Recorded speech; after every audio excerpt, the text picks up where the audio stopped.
Salmo 59, livro dos Salmos, Salmo 59. Vamos dar continuidade aqui à série de mensagens segundo o coração de Deus. Essa aula de mulheres agora é sábado, é? Então, próximo encontro de mulheres é esse sábado agora. Então, para as mulheres aí marcarem no calendário. Elas têm um grupo lá, inclusive, se você é mulher daqui da nossa igreja e não faz parte do grupo, entre lá no grupo, porque lá a gente sempre divulga não apenas as datas, mas os detalhes, como você pode se envolver também, assim como no grupo dos homens também, tá bom? Então facilita para você saber a data aí com bastante antecedência também. Salmo 59, a partir do versículo 1, nós vamos ler.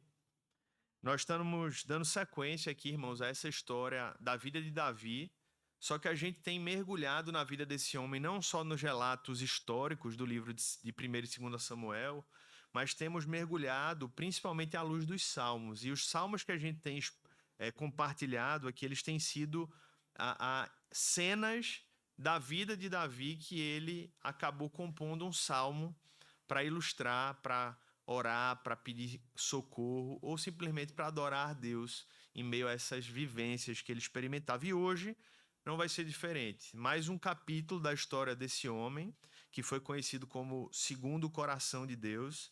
E eu queria que você lesse com muita atenção esse salmo, né?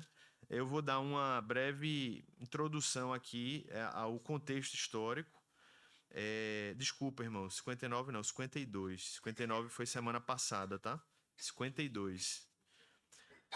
O breve contexto histórico aqui desse Salmo 52 é que Davi havia já sido liberto daquele ataque de Saul, que foi o que a gente compartilhou na semana passada. E aí ele foge, né, para outros lugares. Nessas fugas aí ele se encontra com Jonatas, o seu amigo, eles firmam aliança. Jonatas promete que vai protegê-lo do seu pai a todo custo. E nessas andanças, Davi procurando comida, procurando proteção, procurando segurança, ele vai até um sacerdote chamado Aimeleque. Aimeleque, na verdade, não era apenas um sacerdote, ele era o sumo sacerdote, ele era líder dos outros sacerdotes que ficavam na cidade de Nob, que era onde se encontrava o tabernáculo. Então Davi vai até essa cidade, que era muito próxima, na verdade, menos de 5 quilômetros de onde Saul estava. Essa cidade já se encontrava, um vilarejo ali de Nob. E Davi chega até Nob, e quando ele chega, ele se encontra com Aimeleque. A gente vai ler isso no capítulo 20 de 1 Samuel, a gente vai voltar lá um pouquinho, mas é só para você entender. Eu vou ler essa cena com vocês, mas é só para você entender que ele estava nessa casa, ele tinha ido visitar, e nessa visita, um infiltrado ali escuta, um amigo de Saul, do exército de Saul, escuta que Davi tinha ido lá, denuncia isso para Saul, e dali surge um grande problema, e muitas mortes são geradas por conta dessa experiência ali, que a gente vai ler em breve. Mas esse salmo ele vem justamente como resposta de Davi em meio à dor, à aflição, o medo de ver um desastre que havia acontecido por conta da maldade não apenas de Saul, mas também de um dos seus membros, de algum dos seus soldados, chamado Doeg. Você vai ouvir falar muito sobre ele nessa manhã, talvez um nome novo para muitos aqui hoje nessa manhã. Então vamos ler o salmo e depois a gente vai voltar para o texto de 1 Samuel. Davi diz assim: por que você se gloria na maldade, ó homem poderoso?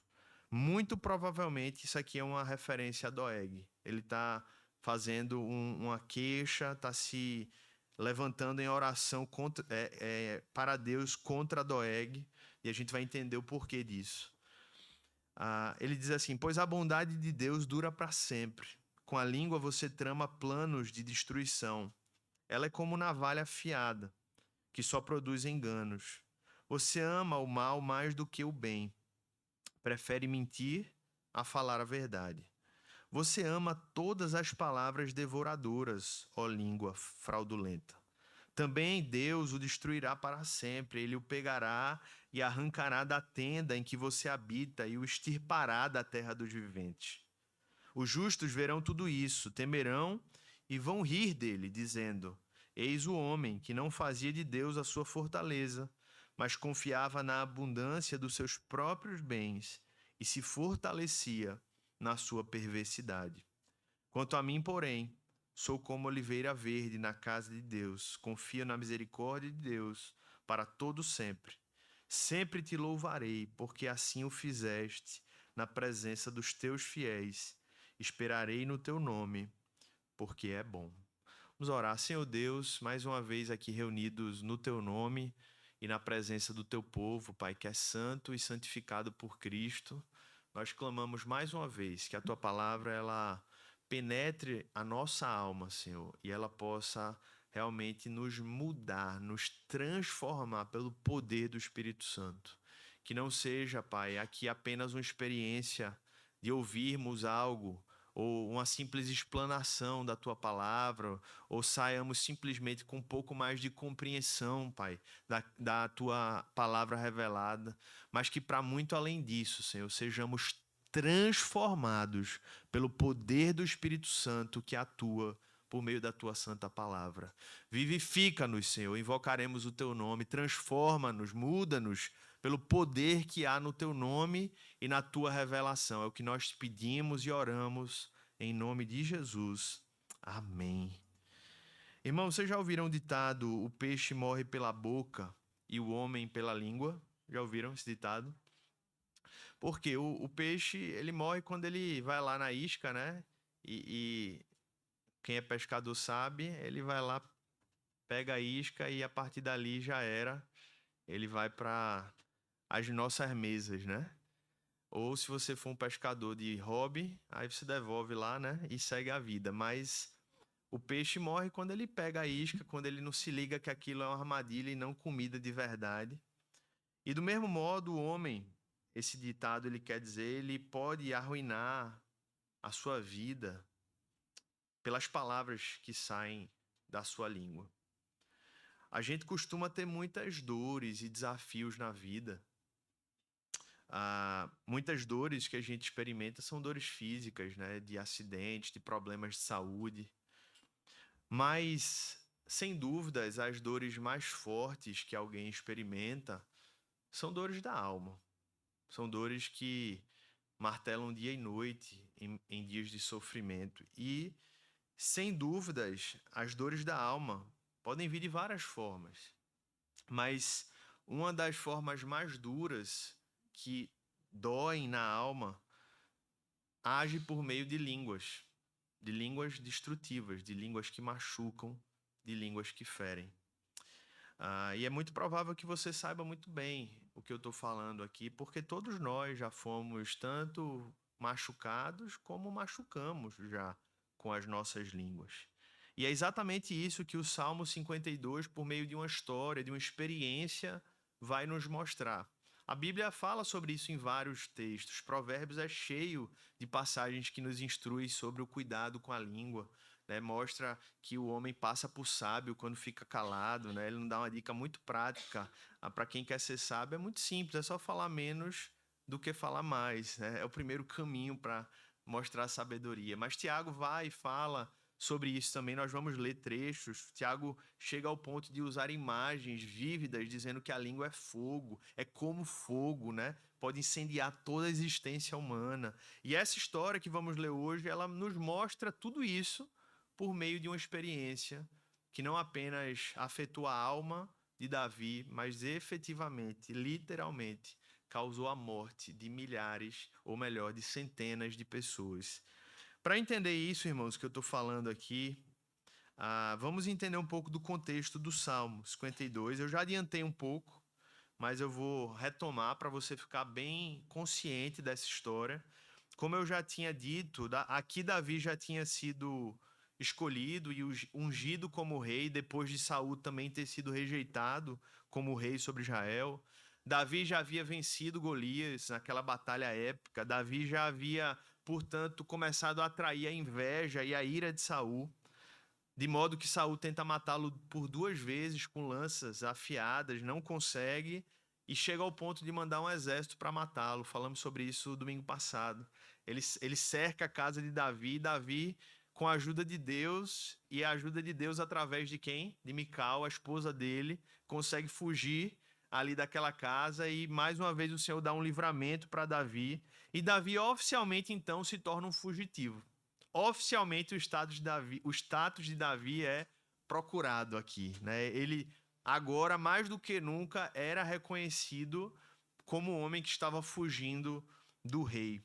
Obviamente a maioria sabia que Saul o procurava de maneira injusta, porque ele não tinha feito nada contra o rei, mas para todos os efeitos Saul era rei e ele continuava usando o seu poder e o governo de Israel para persegui-lo, ao ponto de que no meio dessa história Davi vai até Jonatas, como eu citei, e Jonatas diz: olha, tá tudo difícil, a luta é grande, mas eu quero dizer a você, Davi, que eu estou aliançado com você e diante de Deus eu afirmo que eu estarei ao seu lado e farei de tudo que eu puder para que meu pai não tire a sua vida. E ali Davi e Jonatas firmam aliança, tá lá em 1 Samuel. E aí a gente chega no capítulo 21 de 1 Samuel. Abra lá, 1 Samuel capítulo 21. Eu resumi um pouco do que se passou até aqui, porque boa parte disso a gente já falou e outra parte a gente não teria tempo, né, de ler. Mas o capítulo 21 a gente vai dar uma atenção aqui a partir do versículo 1. Logo depois que Davi faz uma aliança com Jonatas, eles se despedem. A Bíblia diz no versículo 1 que Davi foi até Nob e foi ao sacerdote Aimeleque. Aimeleque, tremendo, saiu ao encontro de Davi e perguntou. Mas antes de lermos o que ele perguntou, por que ele sai tremendo? Porque Aimeleque entendeu um pouco do que estava acontecendo ali. Ele sabia que Saul estava perseguindo Davi, e ele vê Davi chegar ao tabernáculo, à cidade de Nob, sem que ninguém tivesse lhe avisado e sem que nada houvesse sido preparado para aquela visita. Ou seja, ele sabia que quando alguém era enviado por parte do rei, os emissários do rei iam avisar. Uma cerimônia era preparada, sobretudo Davi, que era um homem que estava dentro da corte, era casado com Mical. Então, quando ele olha para aquela cena, muito provavelmente já passava na cabeça dele: eu vou me meter em problema. Eu estou recebendo Davi, que é um homem de Deus, mas que está fugindo da perseguição do rei Saul.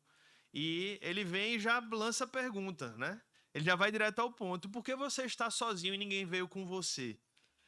Né? Tem alguma coisa estranha, Davi, nessa história. E aí Davi respondeu: o rei me deu uma ordem e me disse que ninguém deveria saber, porque ele me enviou, e qual é a tarefa de que me incumbiu. Quanto aos meus soldados, combinei que me encontrassem em tal e tal lugar. Agora, o que você tem à mão? Dê-me 5 pães ou o que puder encontrar. Bem, esses 2 versículos que a gente leu mostram primeiro uma mentira cabeluda de Davi, né? Ele inventou uma história ali na hora, ou já veio maquinando, e mostra qual era o que era realmente que ele queria. Ele estava com fome, gente. Ele olha para o pão, ele diz: o que é que você tem aí na mão? Me dê 5 pães, me dê o que você puder encontrar. Eu tô com fome, né?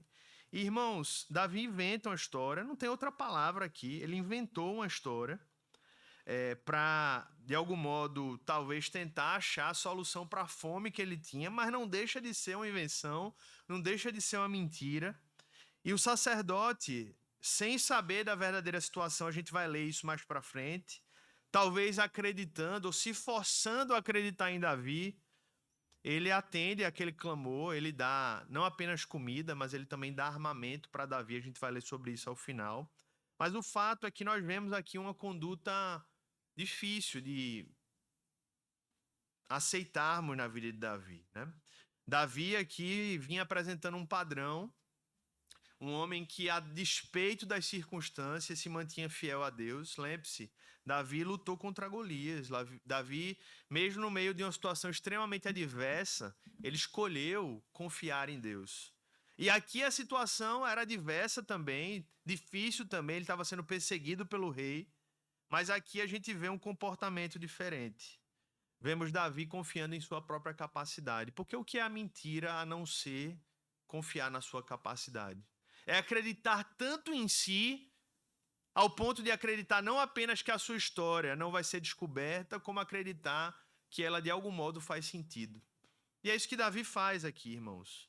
O mesmo Davi que havia se recusado a usar a armadura do rei de Israel, quando estava cheio do Espírito Santo, para a batalha contra Golias, agora ele se alegra em usar a espada do seu antigo inimigo, porque no final desse relato aqui, depois que Davi consegue comer e ele come a comida que Aimeleque dá para ele, e aí ele diz aqui, ó, no versículo 8, você tem aqui à mão uma lança ou uma espada? Na verdade ele pergunta, né? Você tem aqui à mão uma lança ou uma espada? Eu não trouxe comigo nem a minha espada nem as minhas armas, porque a ordem do rei era urgente. Veja, ele insiste na mentira ainda. O sacerdote respondeu, a espada de Golias, o filisteu, a quem você matou no vale de Elá, está aqui, enrolada num pano atrás da estola sacerdotal. Se quiser levá-la, leve-a, porque não há outra aqui a não ser essa.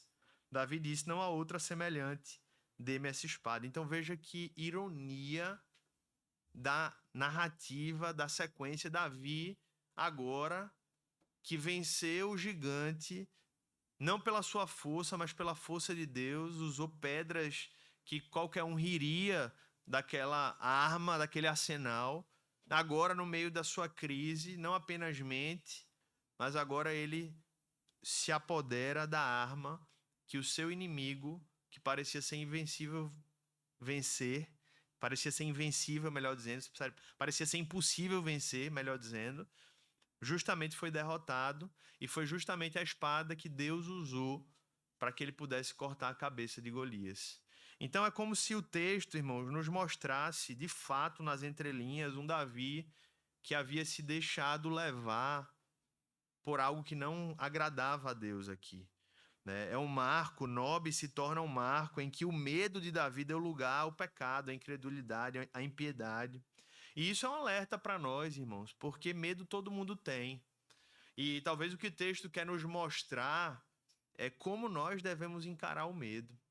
Não é encarar o medo abrindo mão daquilo que nós cremos, não é encarar o medo contemporizando as nossas ações, não é encarar o medo cedendo aquilo que nós sabemos que não agrada a Deus, mas Davi faz isso e aqui ele se revela já como alguém que nesse momento usou a língua para mentir por medo e cedeu à tentação da mentira por conta do medo.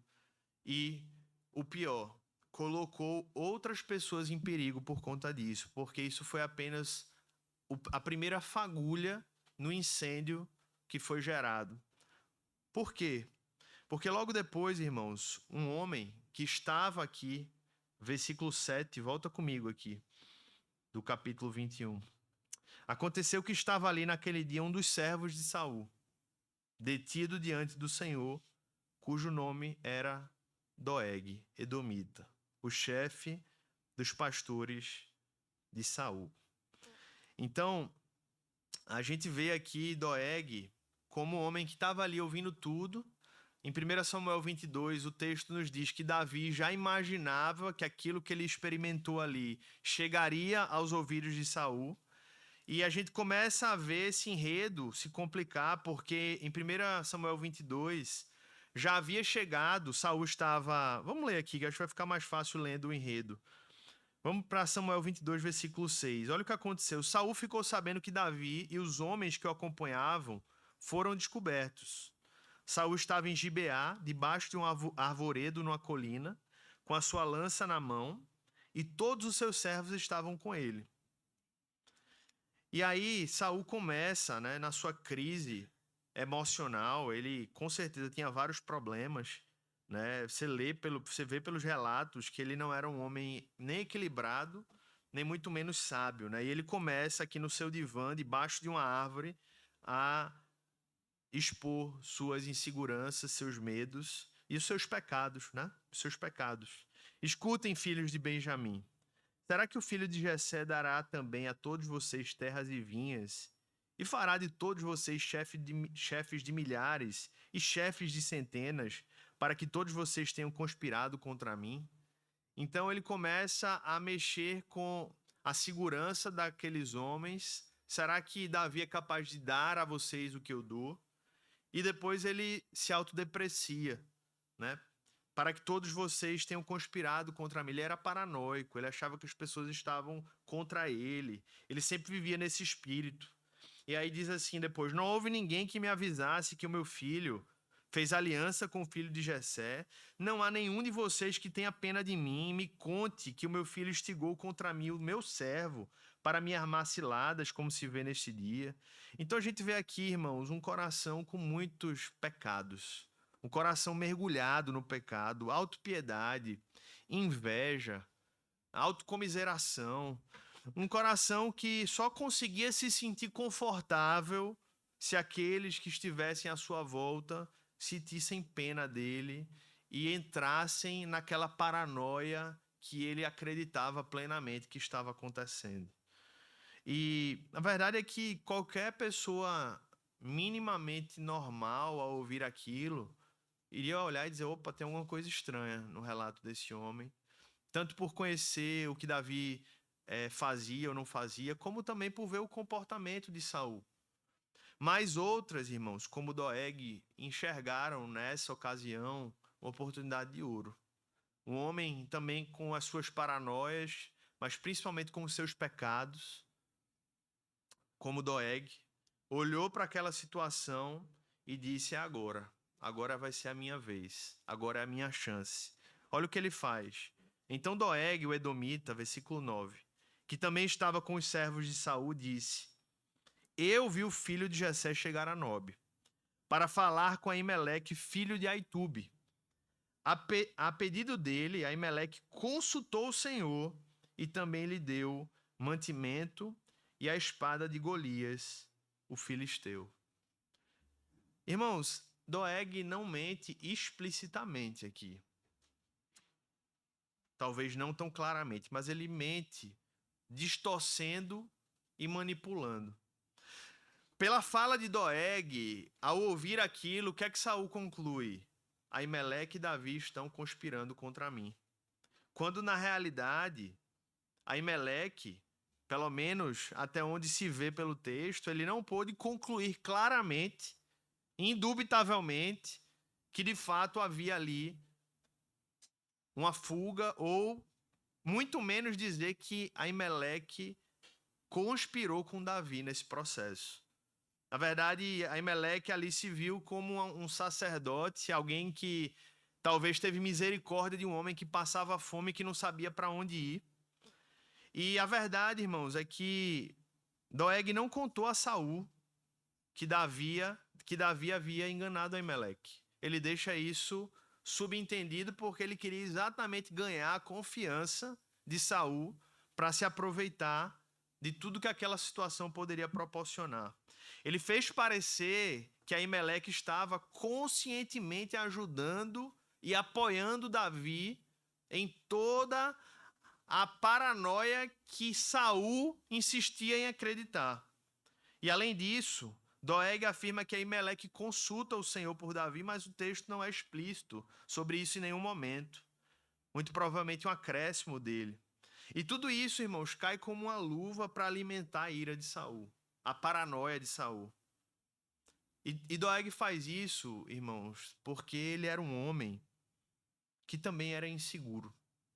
Um homem que também buscava aceitação a todo custo. E a gente pode achar isso algo banal, pequeno, mas o texto por si só nos mostra o caos que aquilo gerou. Leia comigo. Então o rei mandou chamar Aimeleque, versículo 11, e toda a casa de seu pai, a saber, os sacerdotes que estavam em Nob. E todos eles vieram ao rei. Saul disse: escute, filho de Aitube. Este respondeu: eis-me aqui, meu senhor. Então Saul lhe disse: por que você conspirou contra mim? Você e o filho de Jessé, por que você lhe deu pão, espada, consultou ao Senhor a favor dele, para que se levantasse contra mim e me armasse ciladas, como hoje se vê? Aimeleque respondeu: e quem entre todos os seus servos é tão fiel quanto Davi, o genro do rei, chefe da sua guarda pessoal e honrado na sua casa?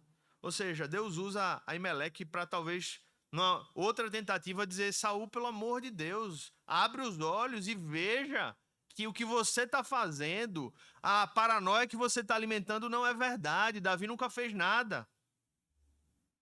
Por acaso foi essa a primeira vez que eu consultei Deus em favor dele? Não. Que eu jamais acuse este seu servo, nem ninguém da casa de meu pai, pois este seu servo de nada soube de tudo isso, nem muito Nem pouco. O rei respondeu: Aimeleque, você certamente morrerá, você e toda a casa de seu pai. Então o rei disse aos guardas que o rodeavam: Voltem-se e matem os sacerdotes do Senhor. Ou seja, não matem apenas Aimeleque, matem todos, porque também estão de mão dadas com Davi. Veja a paranoia de Saul se avolumando e matando e destruindo, e porque souberam que fugiu e não me disseram nada. Porém, os servos do rei não quiseram estender a mão contra os sacerdotes do Senhor. Até os servos do rei entendiam e entenderam que aquilo não era certo. Então o rei disse a Doeg: Doeg, eu só tenho você. Só eu e você agora, Doeg. Volte-se você e mate o sacerdote.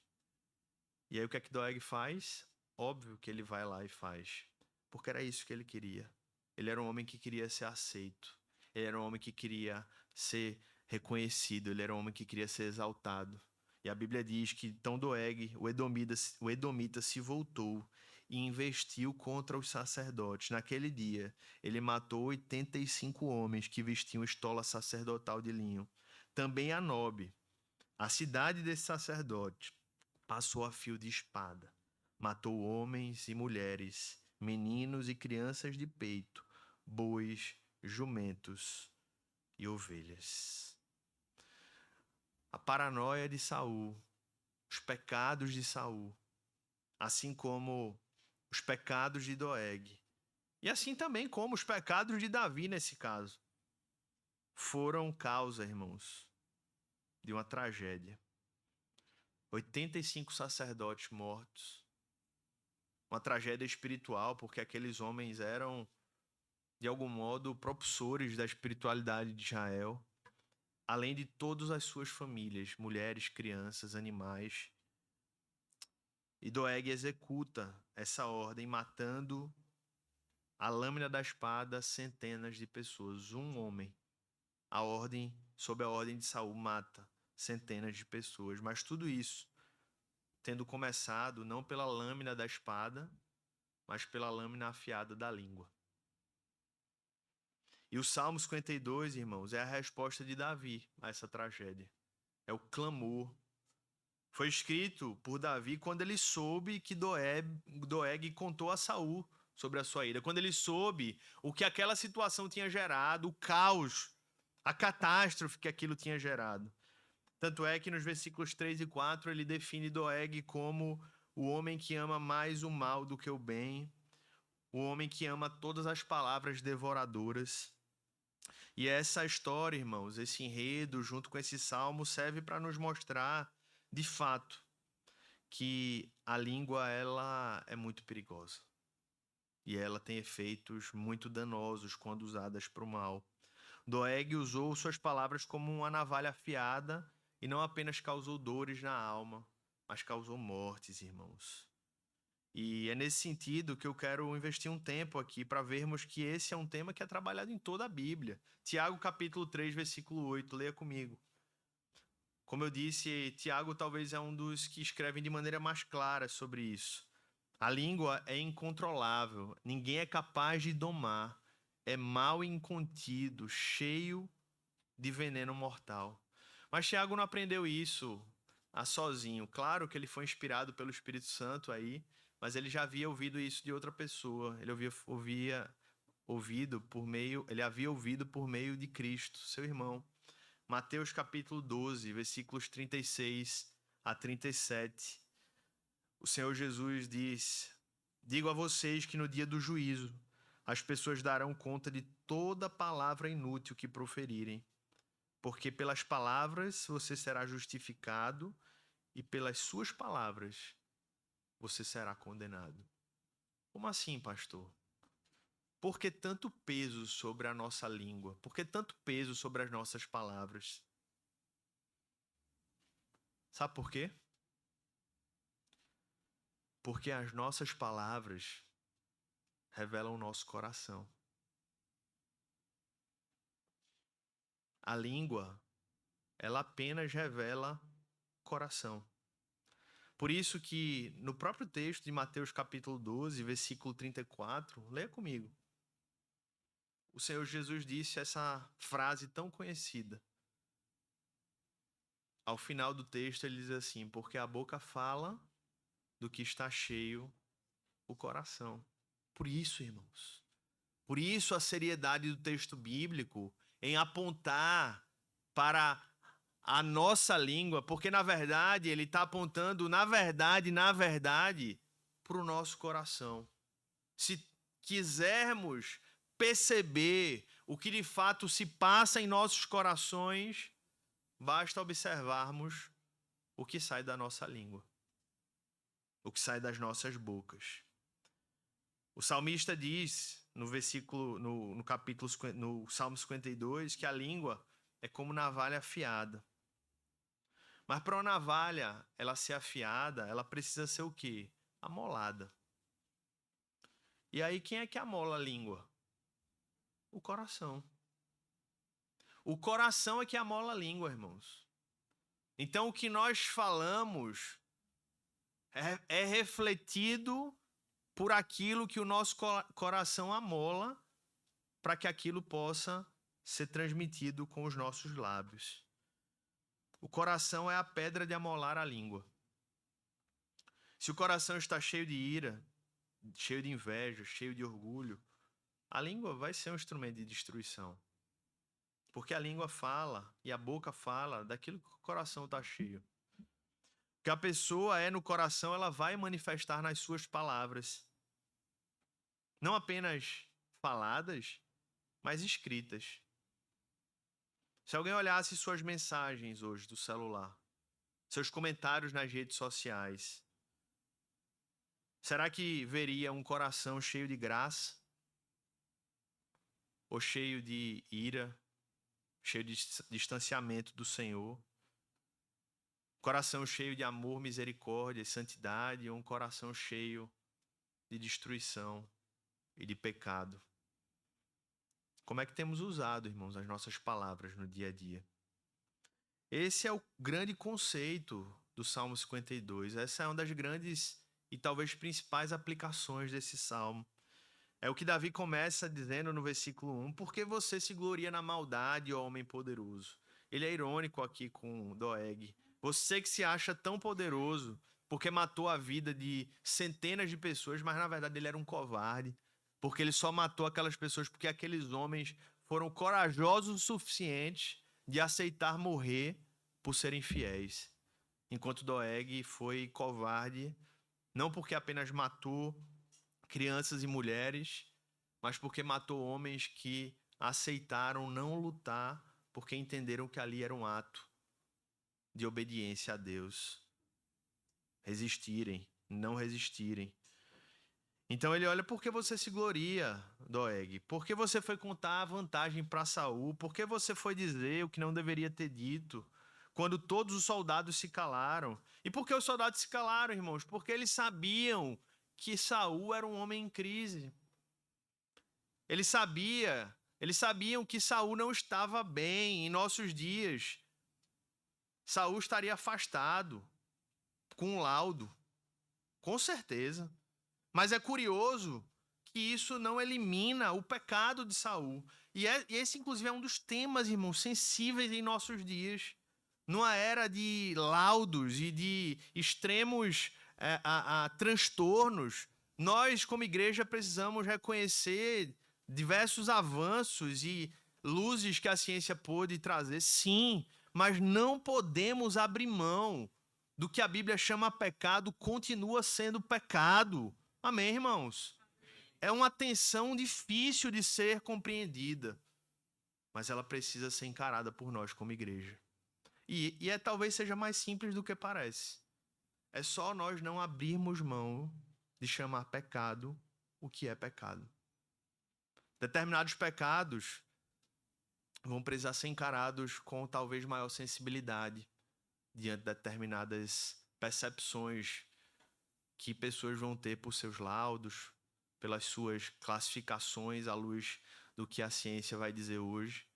Mas o que nós não podemos abrir mão, irmãos, é de reconhecer como pecado o que a Bíblia diz que é pecado. Sabe por quê? Porque o que a ciência diz hoje muda amanhã, ou não muda? Tem coisa que pode não mudar e pode ficar para sempre, porque foi verdade de verdade. Mas tem muita coisa que é verdade de mentira e que amanhã muda. Mas isso aqui é verdade para sempre. Amém, irmãos? Então, pecado é pecado para sempre, não muda. Pelo menos se você crê na palavra de Deus. Então, nós precisamos olhar para essa situação e olhar para muito além das classificações humanas e olhar para o coração. E o coração de Doeg, irmãos, era um coração perdido no pecado, porque ele era desesperado por aceitação humana. E essa frase que a gente encontra no Salmo 52, que parece não fazer muito sentido, ela é muito melhor compreendida no versículo 1 ainda. Volta lá no Salmo 52. Porque você se gloria na maldade, ó homem poderoso. E aí logo depois ele diz assim, pois a bondade de Deus dura para sempre. Aí você diz assim, não entendi. Em algumas traduções eles usam assim, pois o amor de Deus dura para sempre. Faz muito sentido, talvez, olhar aqui essa ideia do amor e da bondade de Deus. Por quê? Porque aquele homem, Doeg, ele estava buscando o quê? Amor. Ele estava buscando ser aceito. Ele estava buscando ser alguém que poderia ser reconhecido. Só que qual era o problema dele? Ele estava buscando no lugar errado, irmãos. Ele estava buscando em Saul. Veja que loucura. Ele estava buscando em Saul ser amado. Por quê? Porque Saul tinha poder. Então ele viu, fez os cálculos que talvez com o poder de Saul ele pudesse encontrar respostas para ele. Mas só Deus, irmãos, poderia trazer a satisfação para a alma dele. Só Deus podia saciá-lo. E aí eu pergunto a nós, pergunto a você. Onde é que você tem buscado saciedade? Onde é que você tem buscado satisfação? Muitos procuram no poder, muitos procuram no dinheiro, muitos procuram nos prazeres, muitos procuram nas experiências, muitos procuram na sua capacidade de produzir, de pensar.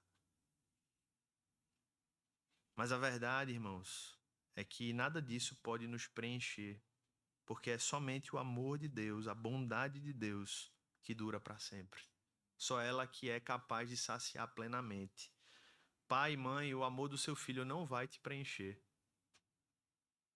Acho que se você é pai e mãe, você já percebeu isso, né? Mas tem gente que ainda não entendeu. Marido, esposa, o amor do seu cônjuge não vai te preencher.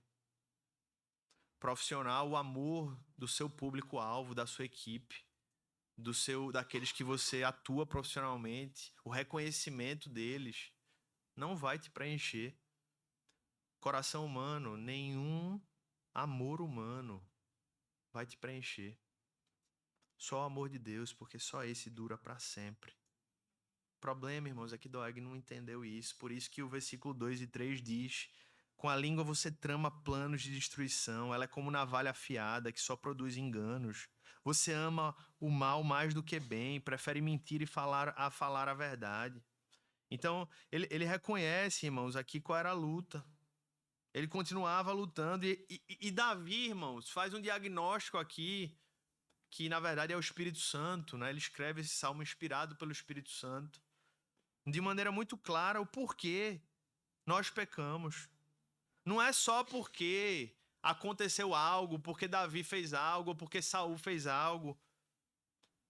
É o que o versículo 3 diz. A gente peca porque a gente ama mais o mal do que o bem quando a gente peca. Esse é o diagnóstico, espiritualmente falando. E o que é que a gente precisa fazer? Se arrepender. Dizer, Senhor, eu não posso aceitar amar mais o mal do que o bem. Isso é mal. Eu preciso amar mais o bem do que o mal. É uma decisão espiritual feita no poder do Espírito Santo. Ou seja, não é só um problema com a língua, irmãos. É porque o coração, ele está amando as coisas que ele não deveria amar. A língua de Doeg era afiada, como nós falamos, porque o coração dele estava amolando a sua língua. Pessoas que usam palavras para ferir os outros fazem isso porque seus corações estão feridos e estão distantes de Deus. E porque escolheram pecar. E qual é a solução? arrependa-se e volte-se para aquele que está de braços abertos para dizer: eu tenho a resposta para o vazio da sua alma. Eu tenho a resposta para a sua luta, eu tenho a resposta para o seu anseio, e esse se chama Cristo Jesus. Essa é a boa notícia, irmãos, dos nossos dias, é que ele continua de braços abertos.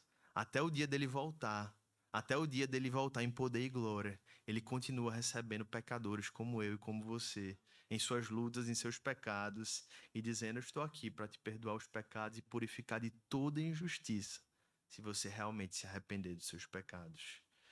Irmãos, a língua é fogo, mas a verdadeira luta e o verdadeiro combustível estava no coração. O coração é a lenha. Se a língua é fogo, o coração é a lenha. E é por isso que a gente precisa não apenas lutar contra o fogo, mas acabar com qualquer lenha que a gente esteja permitindo que faça com que esse fogo cresça na nossa alma. E a pergunta que surge, irmãos, caminhando para o final dessa mensagem é: mas como? O que fazer? Como lidar com essa realidade? Eu queria ter mais tempo de expor aqui mais detalhes desse salmo, mas eu vou ter que pular logo para o fim dele, por conta do tempo. Porque, basicamente, os últimos versículos são instrumentos que Deus usa através da vida de Davi para nos lembrar que há esperança para todo aquele que vai até Cristo. Porque o que é que faz, irmãos, quem luta com a língua? Vai para casa chorando e dizendo: meu Deus, a língua é fogo, não tenho o que fazer, não. A esperança. A esperança. Jesus mesmo usou a sua língua, usou a sua boca para convidar aqueles que reconhecem as suas falhas, reconhecem as suas incapacidades, reconhecem as suas fraquezas, para dizer: venham a mim, venham a mim, venham a mim, porque eu sou a água viva, eu sou o bom pastor, eu sou a luz do mundo, eu sou o descanso para a alma, eu sou a saciedade do que todo homem busca. E o rei Davi, irmãos, ele, no fim desse salmo, ele nos dá algumas direções para que nós possamos lutar e clamar por não apenas uma língua santificada, mas por um coração transformado. Versículo 8: quanto a mim, porém, sou como a oliveira verde na casa de Deus. Irmãos, essa imagem que ele usa de uma oliveira nos faz lembrar que não tem como irmos por outro caminho, a não ser, em primeiro lugar, verificarmos se de fato a nossa vida não está apenas perto de Cristo. É para além disso. É para verificarmos se a nossa vida está plantada em Cristo. É diferente estar pertinho do que estar firmado, estar criando raízes. É diferente. Então, eu queria que você pudesse olhar para a sua vida, você olhar para o seu coração, nós pudéssemos olhar para a nossa alma e parar para pensar: a sua vida, ela está plantada em Cristo? Essa oliveira, ela está crescendo, firmando raízes, frutificando? Porque, meus irmãos, esse é o primeiro caminho para a luta, não apenas contra a língua, mas contra qualquer área, qualquer luta da nossa vida. É a gente estar firmado, alicerçado, enraizado em Cristo. Essa oliveira que floresce na casa de Deus é uma oliveira que cresce e floresce na casa de Deus porque ela está enraizada no Senhor Jesus. Por isso, a primeira ação para lutarmos contra os nossos pecados, irmãos, para vermos um coração transformado, é nós nos enraizarmos em Cristo. E o que é enraizar em Cristo? É ter uma vida com Cristo. Essa classificação, irmãos, de que muitos acreditam, né? Que eu posso estar ali, ser um simpatizante com Jesus, e eu até de vez em quando oro, assim, de vez em quando eu até busco assim alguma direção dele, e isso está tudo bem. Isso não é bíblico. O chamado do evangelho é: vem a mim, siga-me, deixa tudo, para, agora é do meu jeito, é do meu modo, quem manda sou eu, para onde vai sou eu que digo. O chamado ao discipulado, ele é radical nesse sentido. Ele vai literalmente pela raiz. Inclusive, essa palavra muitos não entendem. Radical não é um sinônimo nesse sentido de extremismo. Radical é uma palavra que no original ela significa pela raiz. A gente começa trabalhando pela raiz. A gente começa mudando pela raiz. Então, a sua luta não é contra o que você vê na ponta lá da árvore, mas é o que está lá na raiz. É o seu coração, é o meu coração, é o nosso coração que precisa ser transformado para que ele possa ser cada vez mais plantado em Cristo. E o Senhor Jesus usou a palavra para novo nascimento. Tem gente ainda que nem nasceu de novo e está na igreja. E eu pergunto para você: você nasceu de novo? Você teve um encontro com Jesus? Jesus mudou o seu coração, tirou o seu coração de pedra e lhe deu o coração de carne?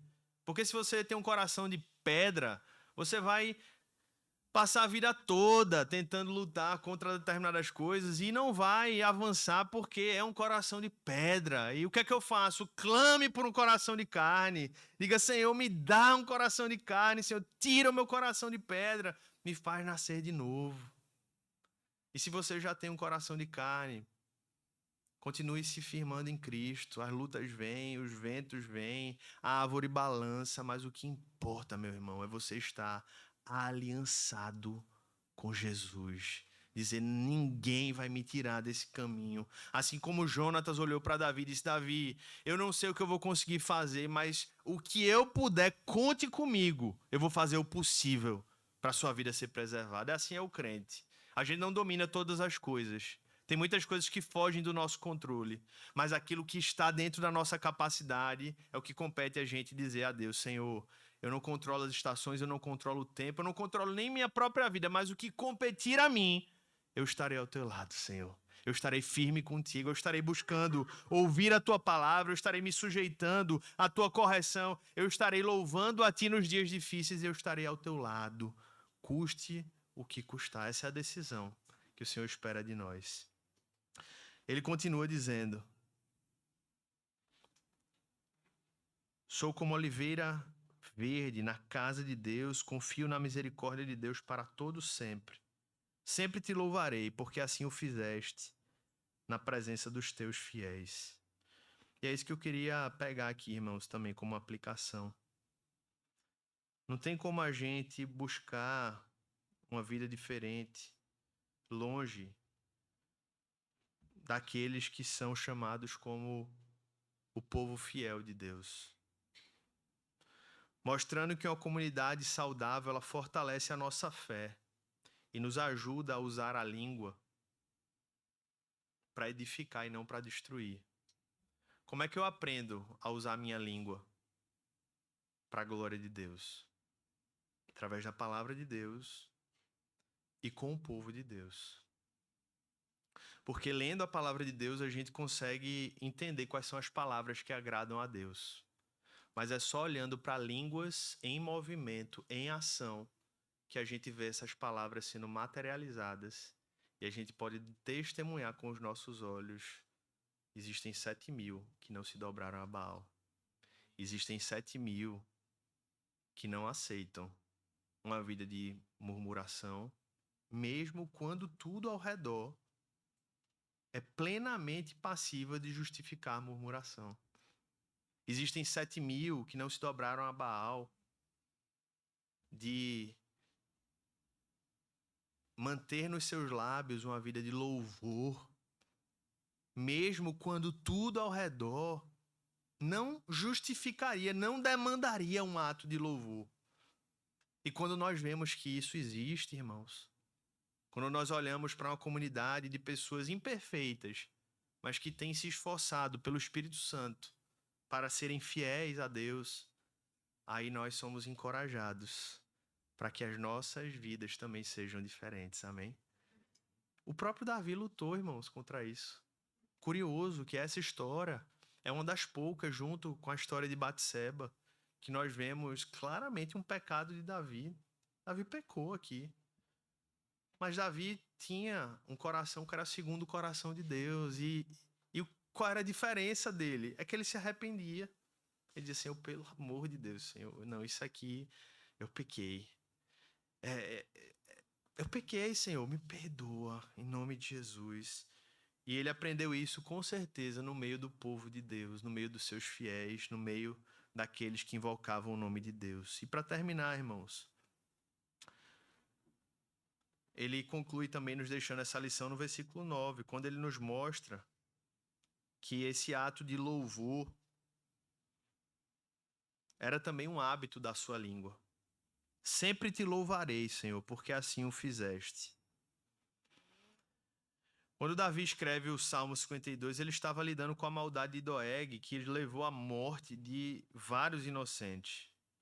Mas em vez de permitir que a vingança e a ira dominassem o seu coração, o que é que ele fez? Ele escolheu louvar a Deus. Por quê, irmãos? Porque a adoração, ela ajusta o coração da gente.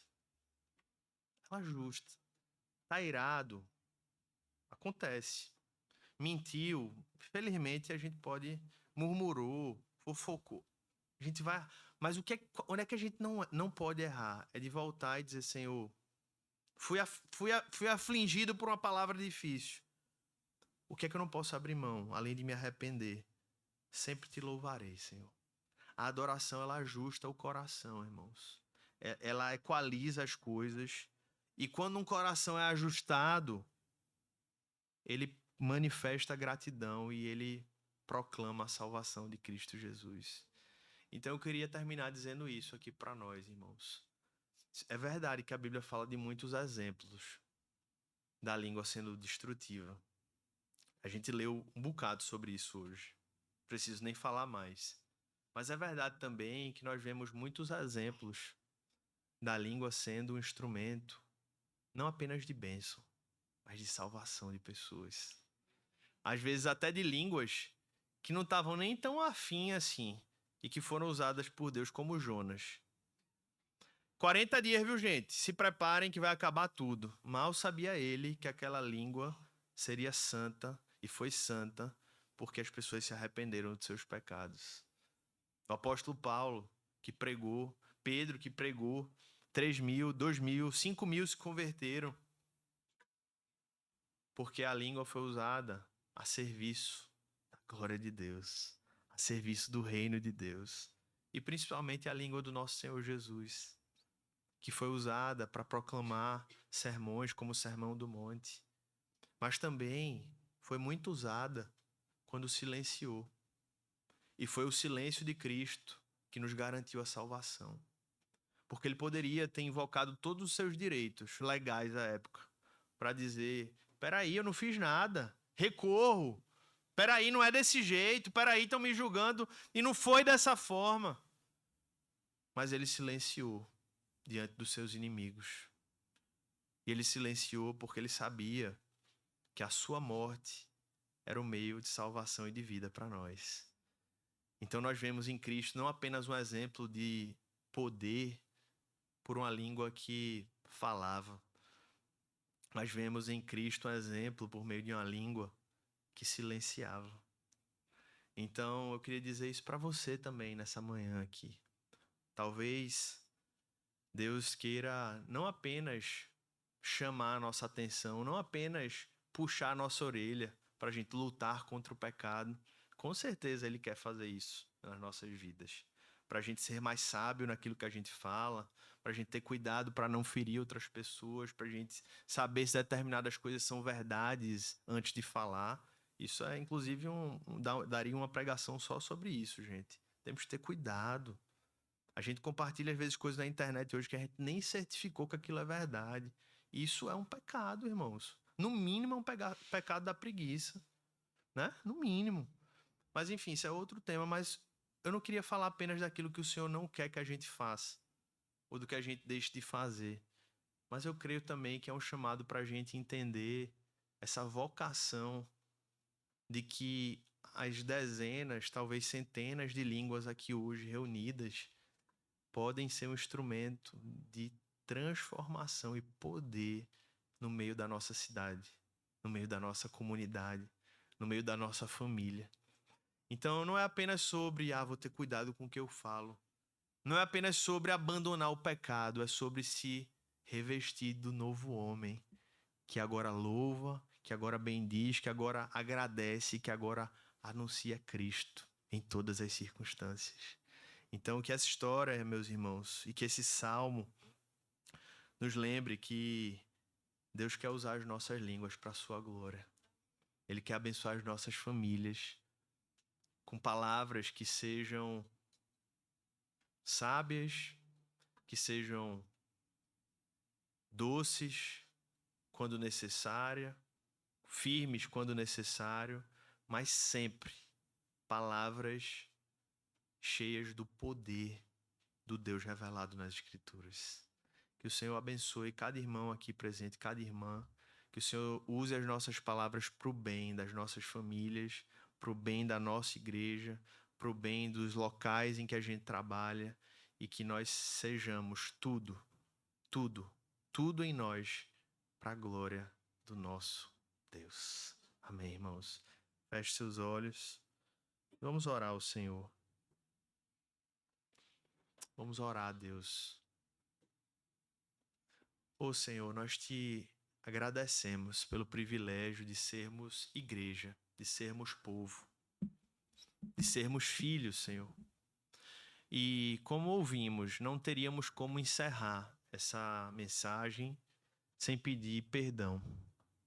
Perdoa-nos, Senhor, por tantas lutas e pecados que nós enfrentamos e que muitos deles foram praticados com a nossa língua.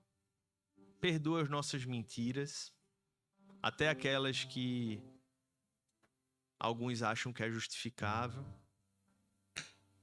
Nos convence, Pai, de que a verdade é verdade e é verdade sempre. Nos perdoa, Senhor, das nossas murmurações.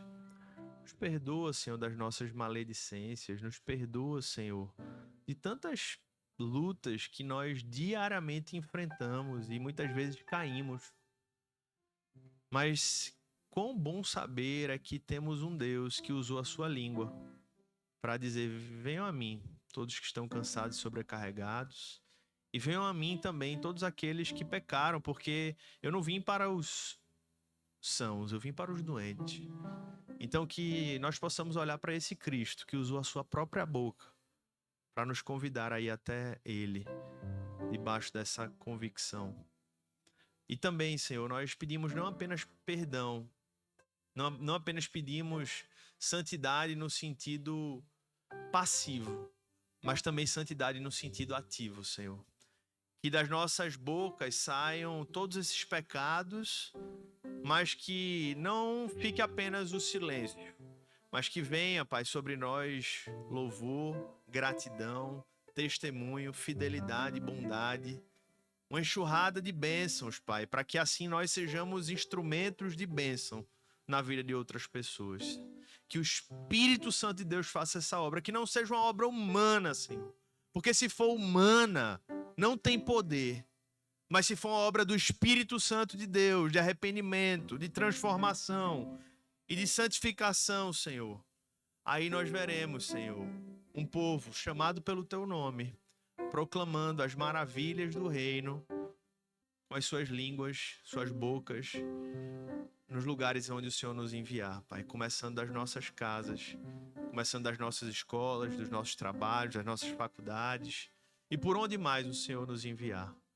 Nós queremos pedir perdão e pedir ao mesmo tempo, Pai, graça e poder do Espírito Santo sobre a Tua igreja. E é por isso que nós oramos e pedimos. Amém e amém. Vamos colocar de pé para encerrar o nosso culto.